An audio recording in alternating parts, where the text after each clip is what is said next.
கரூரில் தாவேக்கா சுற்றுப்பயணத்தில் நடந்த சம்பவம் கிட்டத்தட்ட ஒரு 41 பேர் வந்து பலியாயிருக்காங்க. இந்த சம்பவம் குறித்தான எந்த ஒரு பதிவுமே பண்ணலை. விஜய் அவர்கள் தலைவராக இருக்கக்கூடிய விஜய் அவர்கள் வந்து பத்திரிகையாளர் சந்திக்கலை, நேரடியாக போய் அங்கே பார்க்கல, பாதிக்கப்பட்ட மக்களை பார்க்கல.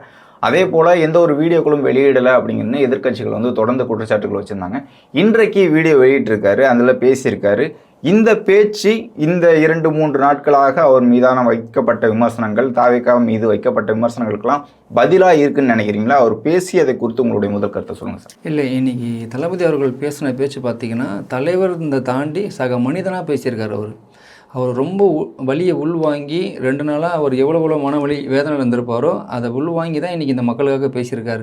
ஏன்னா கட்சி தொண்டர்களை தாண்டி இந்த மக்களுக்காக தான் அப்படி மன உருகி பேசியிருக்காரு தான் நாங்கள் அந்த விஷயத்தை நாங்கள் பார்க்குறோமே. ஏன்னா அந்த 4 நிமிஷமும் பார்த்தீங்கன்னா ஒரு எந்த ஒரு ஆக்ரோஷமாகவோ எந்த ஒரு கோபத்தையும் வெளிப்படுத்தலை. அந்த வலியின் வேதனை வந்து அவரோட பேச்சில் தெரிஞ்சதை தான் நாங்கள் பார்க்குறோமே. இப்போ அதில் வந்து அரசியலை தள்ளி வச்சுட்டு அங்கே நான் இருக்காததுக்கான காரணம் என்ன, கரூரில் இருக்காததுக்கான காரணம் அப்படின்னு ஒன்று சொல்கிறாரு. ஆனால் எல்லா கட்சிகளுமே சொன்னது வந்து விஜய் அவர்கள் அங்கே பார்த்துருக்கணும், அங்கே ஏன் இல்லாமல் வந்துட்டாரு அப்படிங்கிற மாதிரி தானே கேட்குறாங்க. பாதிக்கப்பட்டிருக்காங்க, கட்சியினர் போகல அப்படிங்கிற விமர்சனங்கள் வைக்கிறாங்க.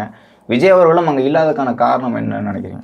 இல்லை, ஏற்கனவே அங்கே ஒரு அசாதாரண சூழ்நிலை தான் நின்றுட்டு இருந்தது. சரிங்களா, சம்பவம் நடந்த இடத்துல அங்கேருந்து ஸ்பாட்டில் உடனே தளபதி வந்து மருத்துவமனை போயிருந்தாருன்னா இன்னும் அதிகமாக தான் ஆயிருக்குமே தவிர இது வந்து குறைஞ்சிருக்காது.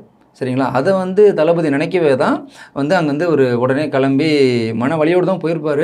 வேறு சூழ்நிலை சரியில்லையேன்றதுனால தான் தளபதி கிளம்பி வந்து சென்னை வந்திருப்பாரே தவிர வேறு எந்த உள்நோக்கமும் இருக்காது. இல்லை, அதான் அரசியல், அதை காரணம் காட்டி அரசியல் செய்வாங்க அப்படின்னு சொல்கிறாரு.